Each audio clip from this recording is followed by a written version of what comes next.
for tuning into episode 4 of the Sitting Pretty BDO Turns 90 podcast, a walk down memory lane, 1954 through 1963.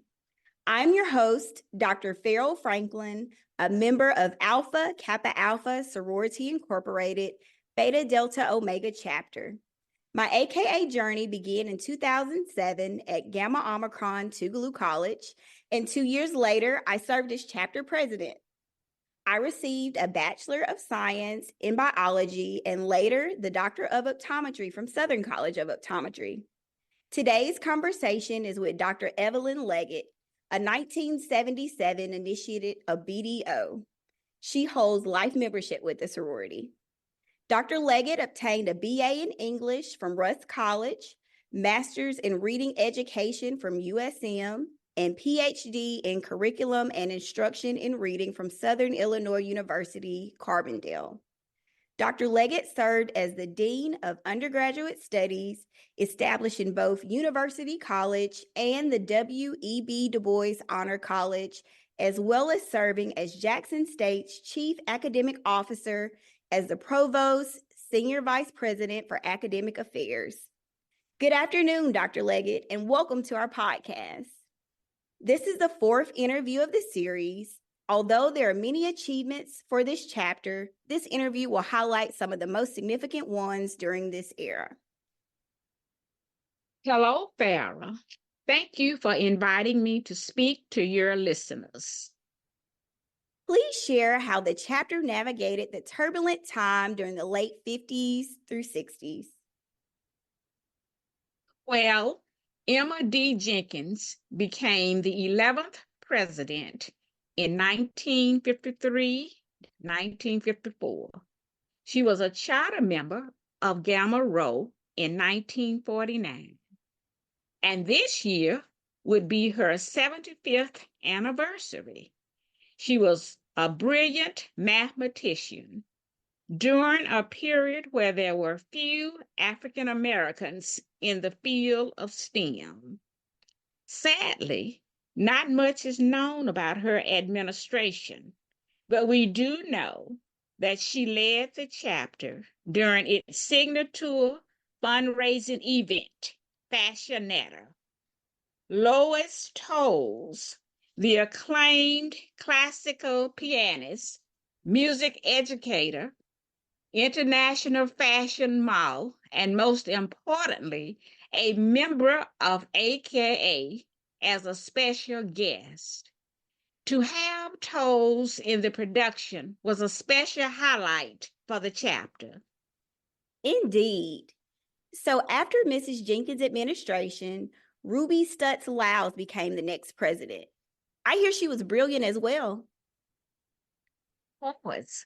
Dr. Lyles was a 1943 initiate of Beta Delta Omega.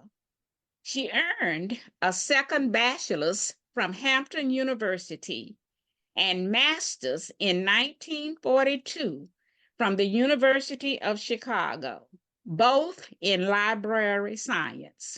She was the first African American from Mississippi with those credentials. Dr. Lyles became the first African American to lead the public libraries in Jackson, Mississippi.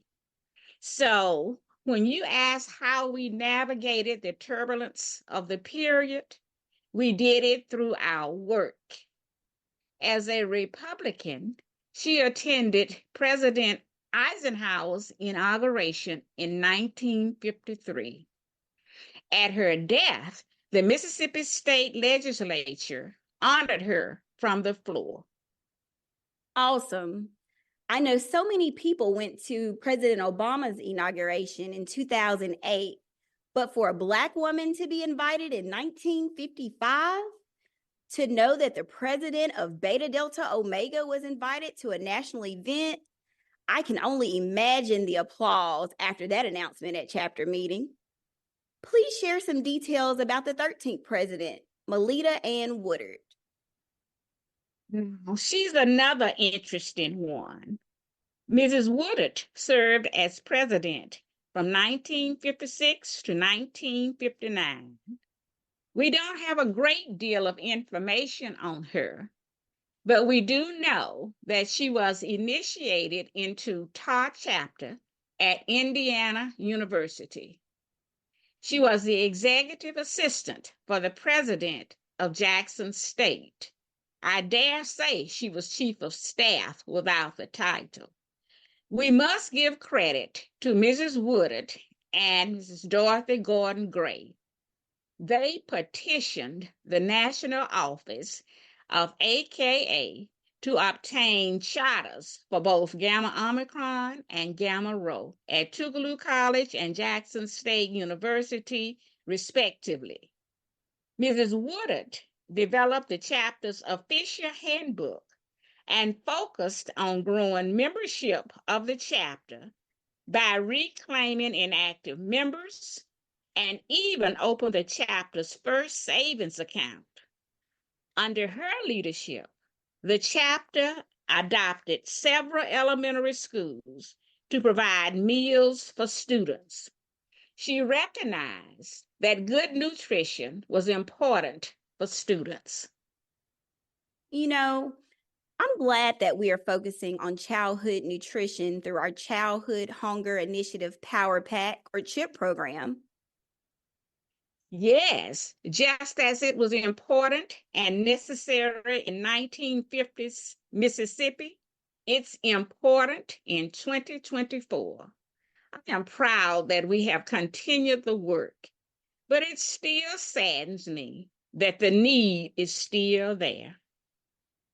I recall that Dorothy Gray also served as graduate advisor for Gamma Rho, and they have an endowed scholarship in her honor. Yes, those scholarships have assisted hundreds of students attending Jackson State University. That's an amazing legacy. Switching gears, let's talk about President Ernestine Holloway. She's a personal favorite of mine for a variety of reasons. As a matter of fact, graduates of Gamma Omicron will unveil their fully endowed scholarship during the 75th chapter anniversary this year. Oh, yes. Dr. Ernestine Holloway served 2 terms as president from 1959 to 1961, and again from 1967 to 1968. She was another brilliant member and leader. She earned her bachelor's from Tougaloo College, master's degrees from both New York University and the University of Mississippi. She earned the doctorate from the University of Southern Mississippi. As I recall, she was a charter member of Gamma Omicron and later served as Dean of Students for Tougaloo College. Yes, Dr. Holloway also served Gamma Omicron as graduate advisor. She represented the sorority at the 14th Southeastern Regional Director from 1970 to 1974. So many pillars of the community were in the chapter at the same time. It means that the service did not stop. During her administration, Beta Delta Omega focused on leadership development, and she organized a leadership school at Tougaloo in 1960. This conversation highlights that our legacy remains committed to service. So true. Dr. Holloway also led the chapter to make significant contributions to the United Negro College Fund and the school lunch project that served the Jackson Public Schools. She is also the reason that we host joint activities with Gamma Omicron and Gamma Rho. The spirit of service that made her a wonderful educator made her a phenomenal woman of Alpha Kappa Alpha. So many Beta Delta Omega members and leaders have made their presence known in our community. We have one more administration to discuss, Dr. Carolyn Carter Washington, the 15th president. Yes, Dr. Washington served from 1961 to 1963. Another Tougaloo College graduate, you will be happy to know. She earned a master's from the University of Wisconsin, a specialist from the University of Illinois, and a doctorate from the University of Southern Mississippi. She was initiated into Beta Delta Omega in 1950 and became a life member and golden member. Her administration focused on improving literacy rates in this area. Dr. Washington started our partnership with the Bethlehem Center to create the reading and tutorial program. During this time of protests and the movement, education and health care were paramount, and the only way to ensure both was to be involved and present. I didn't realize that the chapter has partnered with the Bethlehem Center for over 50 years. As a student at Tougaloo, I recall serving dinner to the members of that community. Dr. Leggett, this has been enlightening. Thank you so much for sharing your time and knowledge with us.